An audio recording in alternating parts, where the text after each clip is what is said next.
আসসালামু আলাইকুম। Monira blog kitchen থেকে আমি মনিরা বলছি। আজ আপনাদের তৈরি করে দেখাবো সিমের একটি মজাদার রেসিপি। যারা সিম খেতে পছন্দ করেন না, এভাবে তৈরি করে খেয়ে দেখতে পারেন। আশা করি আপনাদের ভালো লাগবে। সিম কিন্তু অনেক ধরনের পাওয়া যায়, আর আমি একটা সিম নিয়ে সেই সিমটা দিয়ে রান্নাটা করব। তো এই যে এখানে আমি সিম নিয়েছি, দেশি সিম, এগুলো দিয়ে আজকের রেসিপিটি তৈরি করব। তো এই সিমটা কিভাবে রান্না করি দেখতে হলে পুরো ভিডিওর সঙ্গে থাকতে হবে। প্রথমে আমি সিমটাকে কেটে নিচ্ছি। তো সিমগুলো এভাবে আঁশ উঠিয়ে কেটে নিতে হয়। আপনারা হয়তো অনেকেই সিম কাটতে পারেন, আর নতুন রাঁধুনি যারা তারা হয়তো সিম কাটতে সমস্যা হতে পারে। তো এইভাবে কেটে নিতে হয়, ভালো করে লক্ষ্য করলেই বুঝতে পারবে। তো সিমের আঁশগুলো না উঠিয়ে নিলে সেই শক্ত অংশগুলো সেদ্ধ হয় না, আর এগুলো খাওয়াও যায় না। তো সিমগুলোকে আমি সম্পূর্ণ সিমগুলো কেটে নিব। এর সঙ্গে কিছু আলু কেটে নিব, কারণ এই রেসিপিটাতে আলুও দিব, যার জন্য আমি এখানে কয়েকটা আলু কেটে নিব। তো এখানে প্রায় আমার 200 গ্রামের মতো সিম আছে। এই যে আলু নিয়েছি, আলুগুলোকে এখন চুলে কেটে নেব। আপনারা এই কাজটা বটি বা পিলারের সাহায্যেও করতে পারেন। তো আমার কাছে বটি দিয়ে কাজ করতে খুব ভালো লাগে, যার জন্য আমি বটি দিয়ে কাজ করি। তো এই যে আলুটা এভাবে কেটে নিতে হবে। এখানে বড় সাইজের আলু বা এরকম দেশি আলু, যে কোনো আলু দিয়ে এই রেসিপিটা তৈরি করতে পারেন। তো আমার কাছে এই আলুটা ভালো লাগে খেতে, যার জন্য আমি এই যে কেটে নিয়েছি, ভালো করে ধুয়ে নিয়েছি। এখন আর চিংড়ি মাছটা নিয়েছি, এখন এই চিংড়ি মাছটা দিয়ে কিন্তু রান্নাটা করব। তো এই যে এখানে পেঁয়াজ দিয়ে দিয়েছি। এখানে পেঁয়াজগুলোকে আমি কি করছি দেখুন। আমি যে রেসিপিটা তৈরি করব একটু আলাদাভাবে তৈরি করেছিলাম, যেটা দেখে আপনারাও এভাবে তৈরি করে নিতে পারেন। প্রথমে কিছু পেঁয়াজ আমি এভাবে একটু জাল করে নিলাম তেলের মধ্যে, তারপর এখানে বেশ কিছু জিরা দিয়ে দিলাম। এখানে আমি 2 চামচের মতো জিরা দিয়েছি। জিরাটা দিয়ে পেঁয়াজটাকে একটু লাল লাল করে ফ্রাই করে নেব। একদম পুরোপুরি বেরেস্তার মতো করব না, একটু কালার আসা পর্যন্ত এটাকে ফ্রাই করে শিলপাটাতে বেটে রেখে দেব। এখন ওই যে চিংড়ি মাছগুলো রেখে দিয়েছিলাম, সেই চিংড়ি মাছগুলো তেলের মধ্যে ফ্রাই করে নেব। এখানে আমি লবণ আর হলুদ দিয়ে প্রথমে চিংড়ি মাছগুলোকে ফ্রাই করে নেব।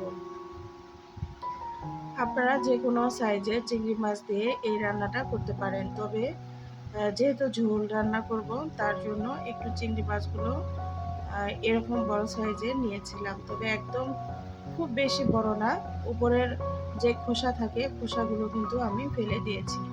ফেলে দিয়ে সুন্দর করে কেটে নিয়েছি। মাছগুলোকে উঠিয়ে নিলাম ফ্রাই করে। 1 থেকে 2 মিনিটের মতো সময় জাল করে নিলেই হয়ে যাবে।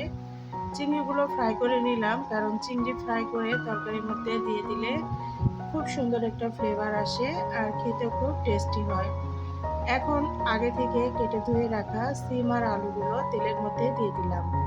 এখানে সিম আর আলুগুলো এই তেলের মধ্যে দিয়ে দিলাম, আর এই রান্নাটা এইভাবে করছি যেহেতু বর্তমানে গ্যাসের যে দাম আর কারেন্টের যে সংকট চলছে, কারেন্ট থাকেই না। তো সেই ক্ষেত্রে আপনারা খুব দ্রুত এই রান্নাটা করে নিতে পারেন, যার জন্য আমি আপনাদের দেখাচ্ছি কিভাবে একদম কম সময়ে এই ঝটপট মজাদার রেসিপিটি তৈরি করা যায়। যে তেলে আমি চিংড়িটা ভেজে নিয়েছিলাম, সেই তেলে এই মাছগুলো চিংড়ি মাছগুলো ফ্রাই করে উঠিয়ে নিয়ে এখন এখানে আমি কিন্তু সিম আর আলুগুলো ফ্রাই করে নিয়েছি। নেওয়ার পর পেঁয়াজ আর জিরা বাটাগুলো আমি এখানে দিয়ে দিলাম, আর এখানে লবণ দিয়ে দিলাম। প্রথমে অল্প একটু লবণ দিয়েছিলাম, তো এখানে আরও লবণ দিয়ে দিলাম তরকারিতে যতটুকু পরিমাণ লাগে। এখন এখানে শুকনা মরিচের গুঁড়া দিয়ে দিলাম। আপনারা চাইলে এখানে কাশ্মীরি মরিচের গুঁড়াও দিতে পারেন। ধনিয়ার গুঁড়া দিয়ে দিলাম, আর দিয়ে দিলাম হলুদ। এখানে যেহেতু আমি জিরাটা পেঁয়াজের সঙ্গে বেটে নিয়েছিলাম, তার জন্য আলাদা করে জিরা বাটা দিব না। আর এখন এটাকে কষিয়ে নেওয়ার জন্য সামান্য একটু পানি দিয়ে দিলাম। পানিটা দিয়ে সুন্দর করে তরকারিটাকে একটু কষিয়ে নেব। এই বেশি সময় না, ৪-৫ মিনিট সময়ের জন্য কষিয়ে নেব। কয়েকটা কাঁচা চেরা মরিচ এখানে দিয়ে দিলাম। কাঁচা মরিচ এখানে দিলে তরকারির ফ্লেভারটা একটু আলাদা লাগবে, যার জন্য কাঁচা মরিচটা দিয়ে দিলাম। দিয়ে এখন আমি এটাকে জাল করে নিব ঢাকনা দিয়ে ঢেকে ৫ মিনিট। তো ৫ মিনিট পরে ফিরে আসলাম। এই যে দেখুন আমার তরকারিটার লুক এরকম এসেছে। এখন এটাকে নেড়েচেড়ে দিতে হবে। তো এই তরকারিগুলো সাধারণত শীতকালে খুবই ভালো লাগে। আর আগের দিনে তো আমরা যখন ছোট ছিলাম তখন সিমের তরকারি বা লাউ তরকারি শীতের সময় শীতের সময়টায় পেতাম আর সেই সময় খাওয়া হতো। তো এখন কালের পরিবর্তনে বিভিন্ন ফ্রোজিং করে রাখা সিস্টেম বা আ অনেক জাতের সিম আছে বা অনেক সবজি ১২ মাসই তো সেগুলো আ ফলানো হয় যার জন্য ১২ মাসই আমরা সব সবজিগুলোই পেয়ে থাকি। তো এখন দেখুন আমি এই সিমটাকে ভালো করে এভাবে কষিয়ে নিলাম আর আগে থেকে ফ্রাই করে রাখা চিংড়ি মাছটাকে দিয়ে দিলাম। তবে সিম তরকারিটা আসলে শীতের সময় অনেক ভালো লাগে আমার কাছে।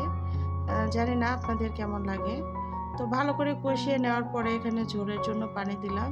পানিটা কিন্তু অবশ্যই গরম ব্যবহার করবেন এখানে রান্নাতে। এতে করে দেখবেন সময়ও দ্রুত ও হয়ে যাবে রান্নাটা একদম দ্রুত সময়ে। আর তরকারির টেস্টটাও নষ্ট হবে না। তরকারিগুলো খুব সুন্দর মতো সেদ্ধ হয়ে যাবে। তো এখন আমি জাল করে নিয়েছিলাম কিছু সময় ঢাকনা দিয়ে ঢেকে। এখন একটু নেড়েচেড়ে দিলাম। আর ফাইনালি আমার তরকারিটা একদম রেডি। এই যে এখন আমি এটাকে নেড়েচেড়ে আর ২-৩ মিনিট জাল করে নামিয়ে ফেলবো। আমি আসলে একটু পাতলা ঝোল তৈরি করেছিলাম। আর এই পাতলা ঝোলটা দিয়ে ভাত খেতে ভালো লাগে। তো আমার এই সহজ রেসিপিটি আপনাদের কেমন লাগলো অবশ্যই কিন্তু কমেন্ট করে জানাতে ভুলবেন না। আর যদি এরকম রেসিপি দেখতে চান অবশ্যই কমেন্ট করে জানাবেন। তো এখন এটাকে আমি চুলা থেকে নামিয়ে আপনাদের মাঝে পরিবেশন করে দেখাবো। ভিডিওর মাঝে ভুল ত্রুটি আছে, ক্ষমা সুন্দর দৃষ্টিতে দেখবেন। বাহির থেকে হয়তো কিছু নয়েজ আসতে পারে, প্লিজ স্কিপ করে যাবেন। আর এই যে ফাইনালি আমার তরকারিটা একদম রেডি। তো দেখতেই পেলেন কত কম সময়ে আর কত মজাদার একটি রেসিপি তৈরি করলাম। আসলে এই ধরনের তরকারি দুপুরে বা রাতে খাবারের সঙ্গে কিন্তু অসাধারণ লাগে। তো এতক্ষণ সময় নিয়ে যারা ভিডিওটি দেখেছিলেন সবাইকে অসংখ্য ধন্যবাদ।